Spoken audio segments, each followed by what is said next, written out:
Il est 19h, Madame, Monsieur, bonsoir. Voici les titres du journal.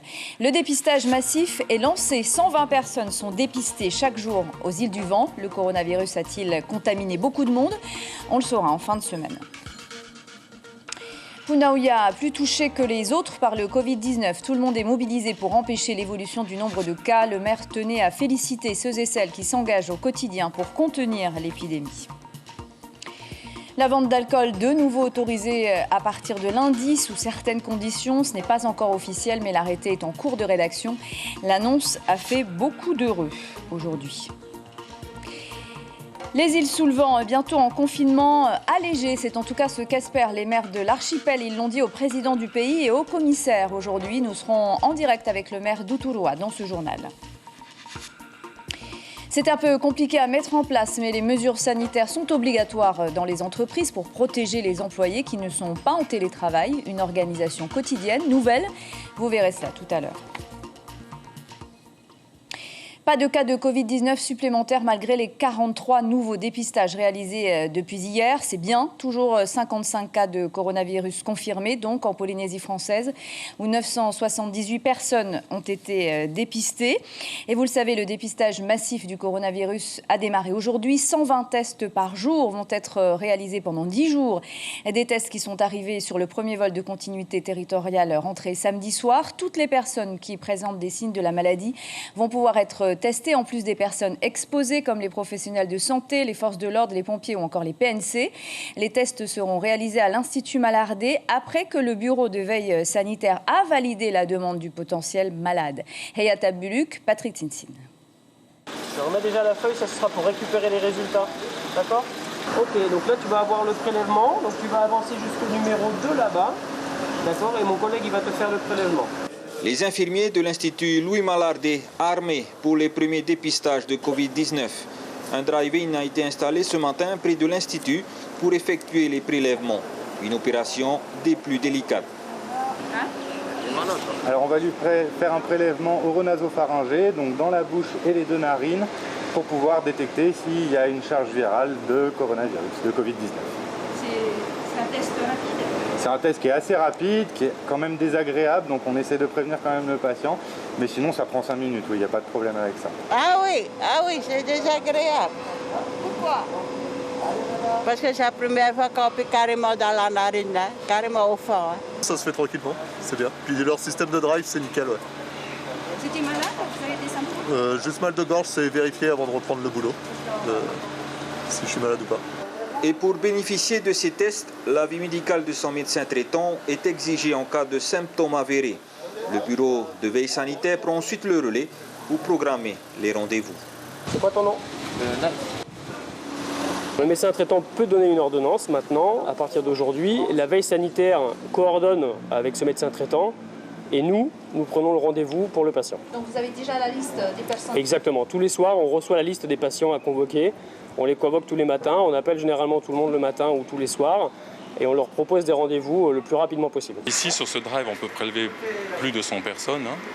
En moyenne, nos préleveurs tournent autour de 16 personnes prélevées par heure, en mettant 2 personnes à poste en prélèvement.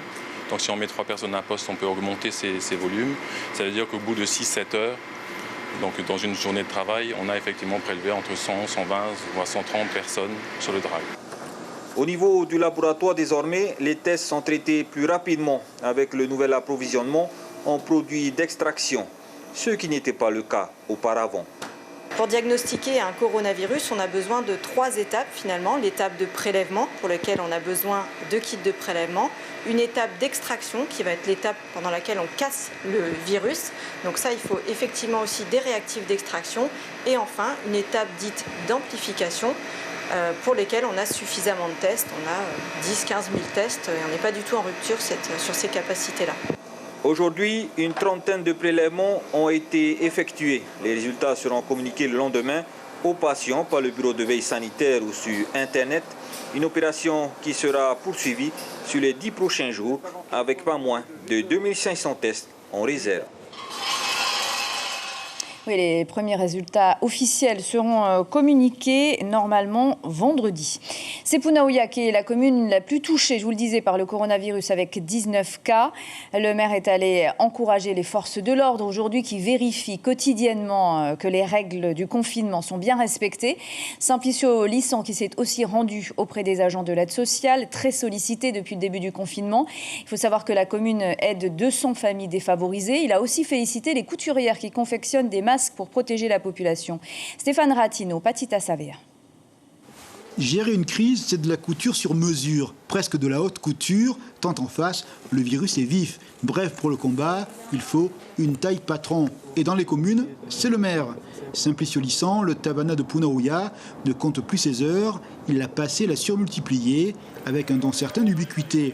Sur un contrôle de police, avec ses concitoyens devant le centre social, ou encore en cellule de crise.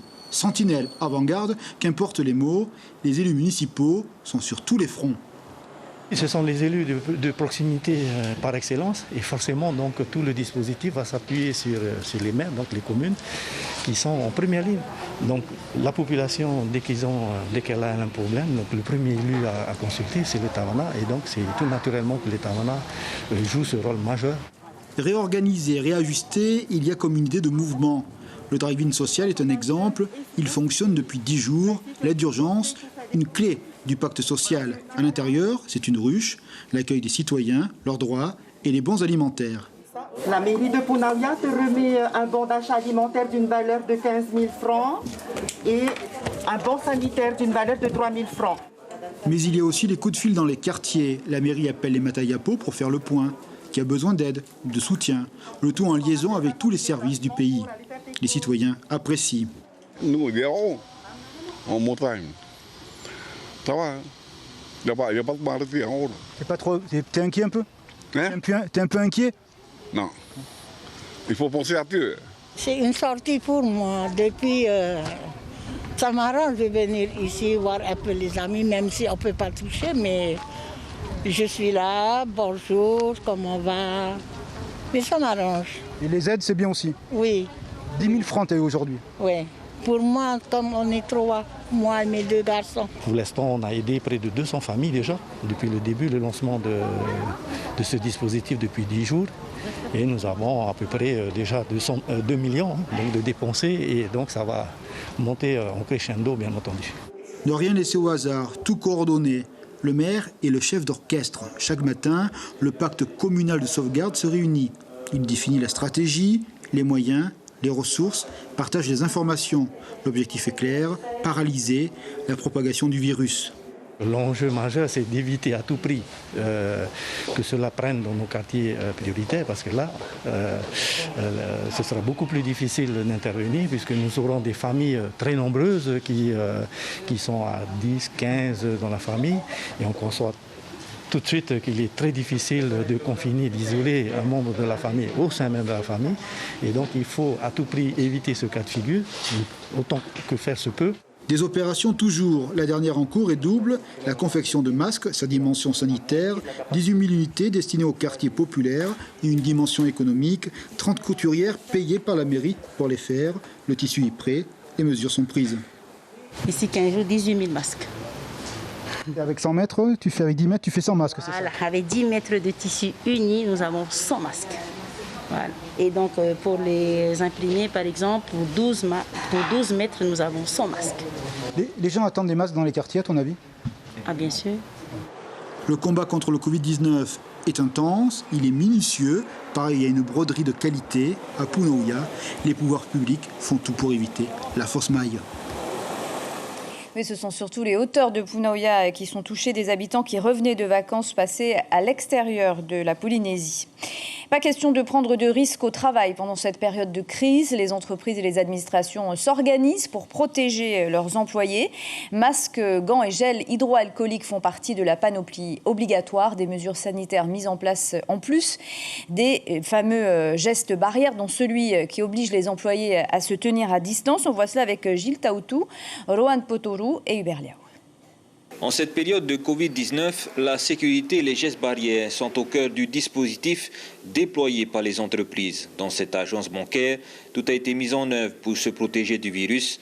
On applique à la lettre les recommandations sanitaires en vigueur. On a mis des plexiglas, des masques, on fait rentrer 2 clients à la fois, on confine cet espace pour ne pas que le client se promène dans l'agence. Oui, toutes les mesures sont prises avec effectivement des gels pour se nettoyer les mains régulièrement. Pour l'instant, on s'arrête sur les besoins de base de nos clients, donc à savoir le retrait espèces, les moyens de paiement, les dépôts. À la CPS également, on ne transige pas sur les règles de sécurité. À la seule entrée du site, tout est filtré par des agents. Et à l'intérieur, les employés sont équipés et protégés par des mesures de distanciation. Les gestes de barrière sont appliqués correctement. On a eu des directives pour. Ça vous sécurise, ça vous met en confiance dans votre travail tous les jours? C'est sûr, oui, effectivement. Parce que là, on se sent protégé, on protège la population. Et puis on fait ce qu'il faut, tout comme ce qu'on nous demande chaque jour, quoi. Les collègues sont équipés d'un masque, donc il y a le gel qui est à disposition et on demande aux gens de respecter une distance. Et également aussi on veille au respect des dispositions réglementaires des 20 personnes maximum sur le site. Et pour cette société de gardiennage de la place Tahiti Vigile, le service tourne en plein régime durant cette période de confinement. Les sites à surveiller se sont largement multipliés. On est énormément sollicité dans divers domaines, que ce soit au niveau des établissements de soins, de santé. On effectue des missions de filtrage, de contrôle d'accès. On sécurise aussi les locaux sensibles où il y a du stock de médicaments et de matériel sanitaire. On intervient aussi auprès des administrations comme les banques où là on fait plus des missions de prévention, de dissuasion envers la population qui pourrait être malveillante. Comparativement à d'autres sociétés en difficulté actuellement, la société Tahiti Vigile est en pleine expansion. Ils n'ont pas hésité à embaucher 20 professionnels en plus pour assurer leur mission au quotidien. Et n'oubliez pas donc les gestes barrières pour vous protéger. Lavez-vous régulièrement les mains, toussez et éternuez dans un mouchoir à usage unique. Et vous le savez, c'est triste, mais c'est comme ça. Il ne faut plus ni se serrer la main, ni s'embrasser.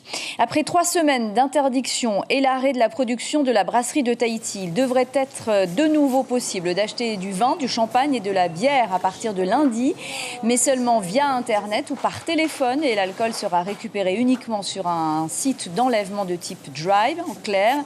Vous pourrez passer commande à un exploitant de débit de boisson et récupérer votre marchandise sur le parking. L'arrêté est en cours de rédaction, mais n'est pas encore officiel. Une vente qui serait autorisée uniquement du lundi au jeudi. La nouvelle s'est répandue comme une traînée de poudre. Écoutez la réaction des consommateurs qui l'ont plutôt bien accueilli. Propos recueillis par Nicolas Suire et Christian Dezoux.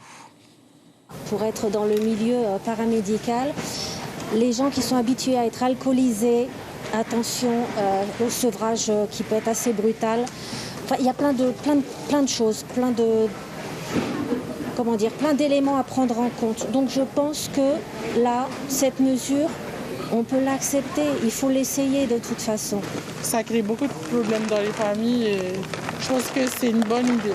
C'est une bonne initiative. Et après, le fait que ce soit que des alcools assez doux et que ce ne soit pas des alcools forts, je trouve ça cohérent avec la mesure qui a été prise d'interdire l'alcool parce que ça évite les rassemblements de masse et l'alcoolémie.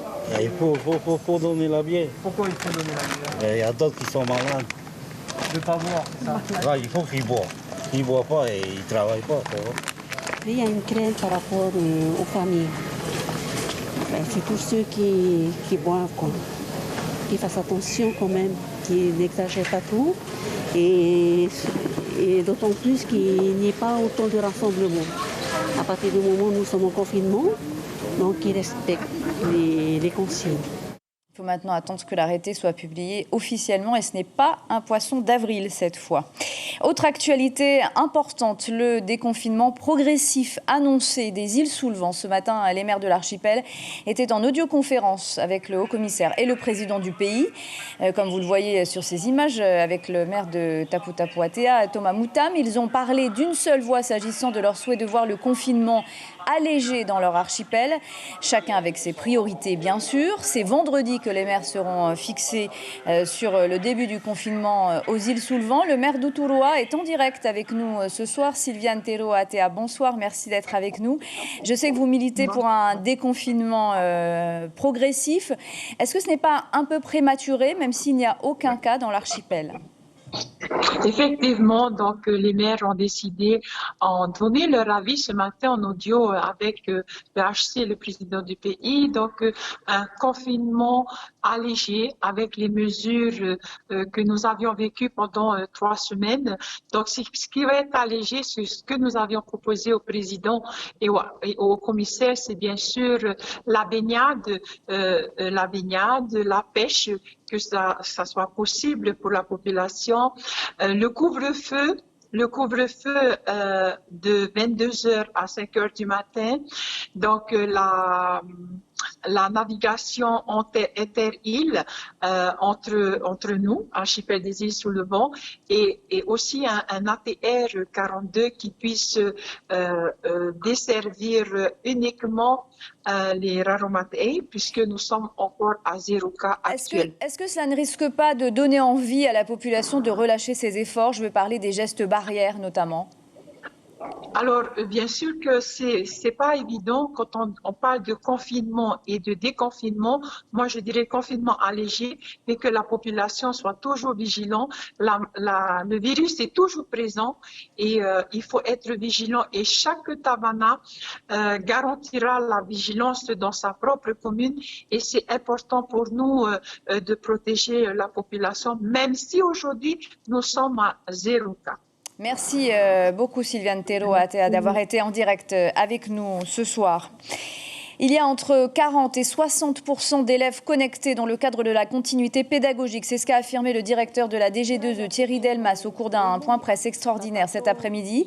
Après 10 jours de cours à distance, un changement de taille a été annoncé. Il n'y aura plus de distribution de livrets papier à partir de lundi prochain. Ils seront remplacés par des programmes éducatifs diffusés dans les médias, des documents et des émissions qui seront envoyés aux enseignants. Autre information importante, il n'y aura aucune note pendant toute la durée des cours à distance. La distribution de livrets scolaires qui va donc continuer dans les communes jusqu'à vendredi. À Faa, 3 bus se sont déplacés dans les quartiers aujourd'hui et les parents ont récupéré les cours pour leurs enfants. 450 livrets au total pour les élèves du collège Henri Hiro. Il y a eu aussi des distributions pour les élèves de Saint-Hilaire et ceux du collège Notre-Dame-des-Anges. Et les élèves concernés sont ceux qui n'ont pas accès à Internet. Vous allez entendre la réaction d'une mère de famille, mais d'abord celle de l'adjointe au maire chargée de l'éducation à la mairie de Faa, Victoire Laurent, qui répondent à Christian Dezou. Donc il faut savoir que sur la commune de Faa, on a 36% des familles qui ne disposent pas, 36% qui disposent d'un ordinateur. Donc là, 450 élèves du collège Henri Hiro ont besoin d'avoir un livret scolaire pour pouvoir suivre leur scolarité. J'ai pas de net, j'ai rien de nécessaire pour mes enfants, quoi. Voilà. Donc c'est à toi à l'éduquer comme il faut, comme les professeurs l'ont toujours fait.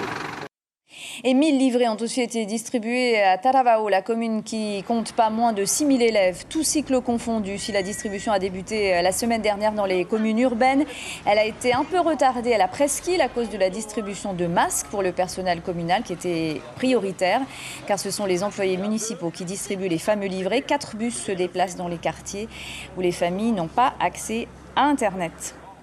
Et pendant le point presse santé du gouvernement, d'autres signes de la maladie ont été confirmés, comme la perte d'odorat et de goût, en plus de la fièvre, de la toux, des courbatures et des plaques rouges. Donc, le représentant de l'OMS dans le Pacifique a expliqué que le meilleur moyen de mettre fin à l'épidémie était d'isoler les malades et que le déconfinement pouvait être envisagé, mais seulement s'il était progressif pour éviter la contamination.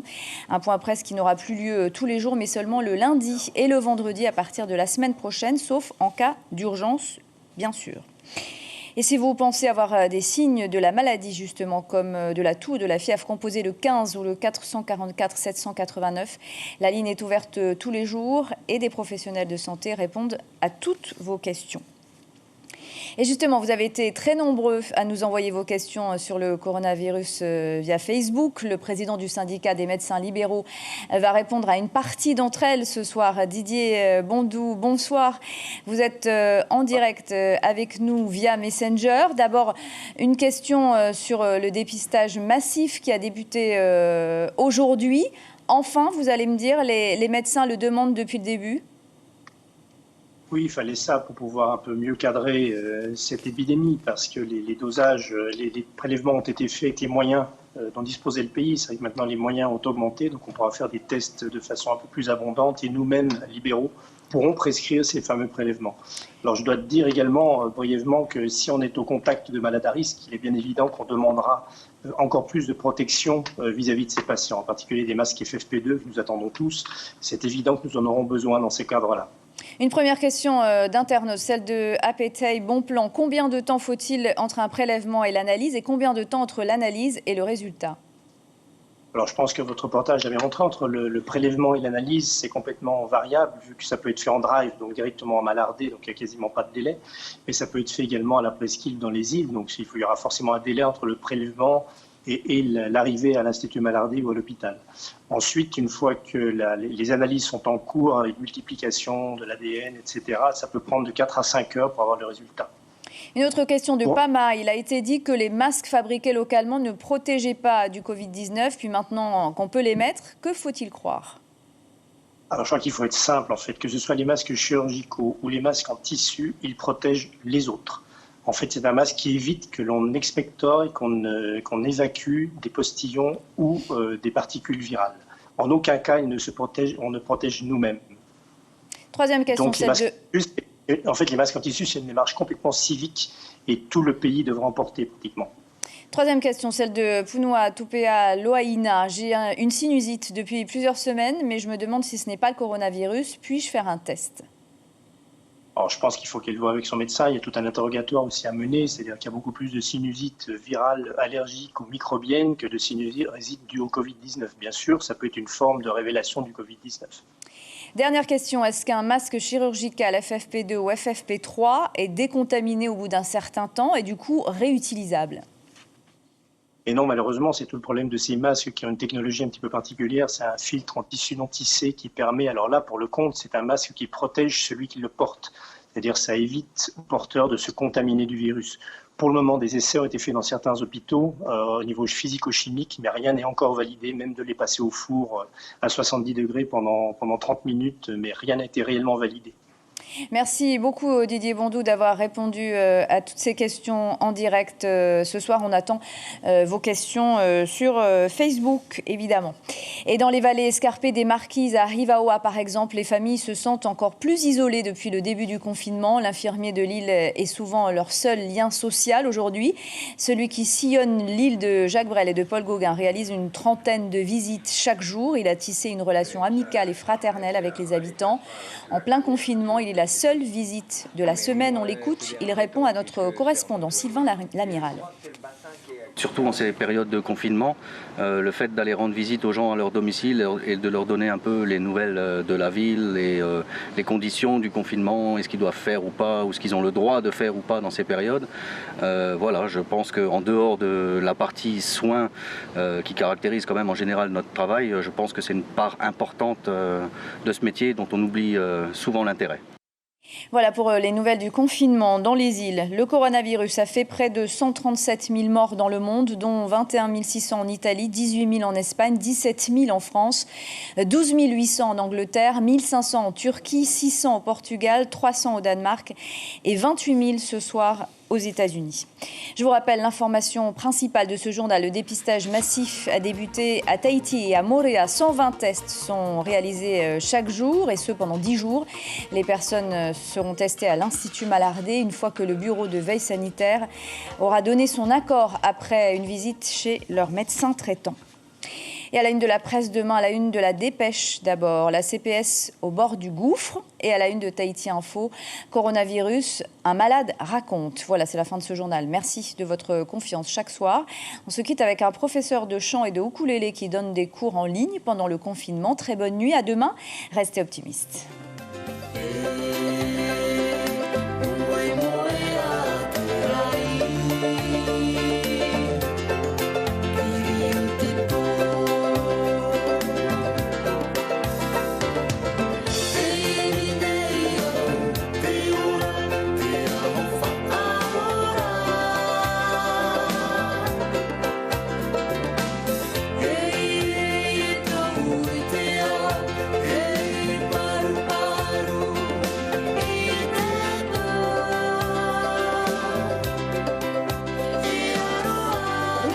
journal en replay sur notre site internet.